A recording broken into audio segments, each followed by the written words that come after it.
Alright, so in the last video, we were discussing whether or not team orders should be applied. And a lot of people are saying, hey, it's the beginning of the year, not a lot of time has passed by, we have a lot of season left, which is true.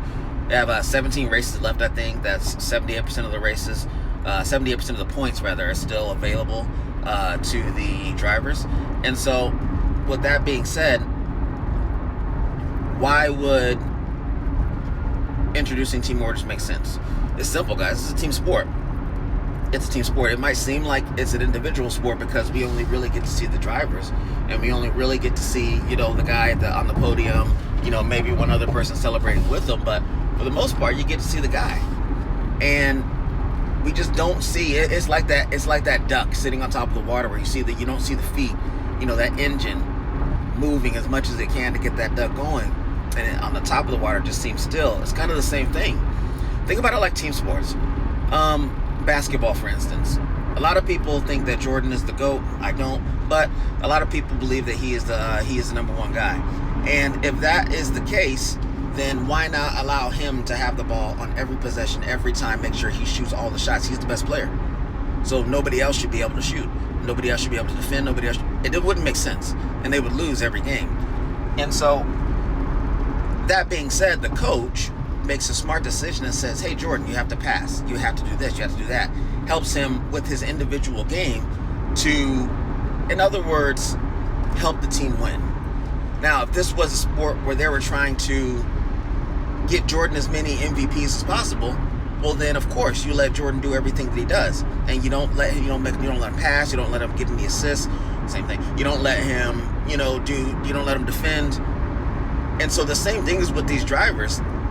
These drivers are part of a team, and the best thing a team can do for itself is to pick somebody who they believe is going to be the top guy. Now, you don't need to do that in race one, but we're 6 races in. Kimmy's proven the point. Now, George has had a couple of issues that kind of helped along with this, but Kimmy's had issues too. And Kimmy is on track faster. It's visually obvious. And so it doesn't make sense for Mercedes to continue to just play this, we want to make it fair game, when it doesn't make sense. It doesn't make sense because now you're just costing yourself. For instance, if they had worked together in that Barcelona race, yes, Lewis was very fast. However, if they had been working together, especially with the pit stop strategies and stuff like that, they had an opportunity to close Lewis out or make it at least a lot more difficult for him to win, but they didn't. And it's because they still want to operate on this quote-unquote, let's make everything fair thing. And the thing about it is, the truth about Formula One is that it's never been fair. We really don't know who the fastest driver actually is because they're not driving the same car. They're all driving different cars, whereas we're seeing who is driving the most developed car the best is what we're doing. And so really, it's a championship between the two drivers in your team with the best car. Maybe your team, the best car, and one or two other cars. And so if that's the case, you have 2 or 3 other cars that could possibly win a championship with 2 or 3 other teams. And then you have you and your teammate. Why muddy the water? Let them figure it out in practice. You know who's faster.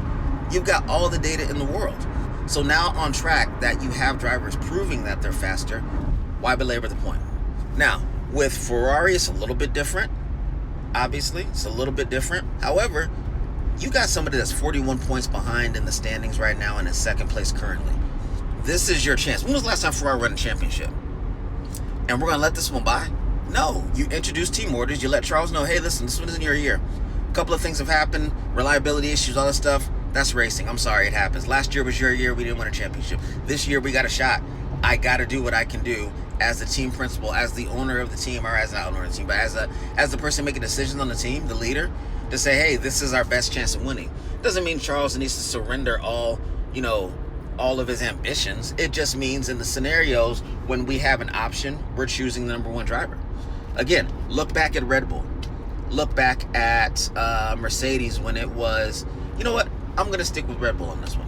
Stick with Red Bull because they were very clear. They are very clear on what they want to happen. And look what happened because of it. They developed 100% towards Max. And then what happened? They give preferential, race spots towards Max. Look where it happens. Whenever you prioritize one driver and their upgrades, their style of driving, it makes it easier for that driver to succeed. And isn't that the point? Anyway, let me know what you guys think about this. Again, I firmly believe that the driver should be able to just duke it out on track and figure it out and really like team orders. But when you're thinking about a team sport, it only makes sense. It only makes sense for the team to make the decision on what the best opportunity is to do. And the team makes decisions on everything else. The team tells them when to pit. The team tells them when to address their driving style. The team tells them all these other things. But we want to stop them from telling them what to do when it comes to team orders. It doesn't make any sense. So let me know what you guys think. Team orders, no team orders, too early in the season, all these different things that come with it. Let me know what you think.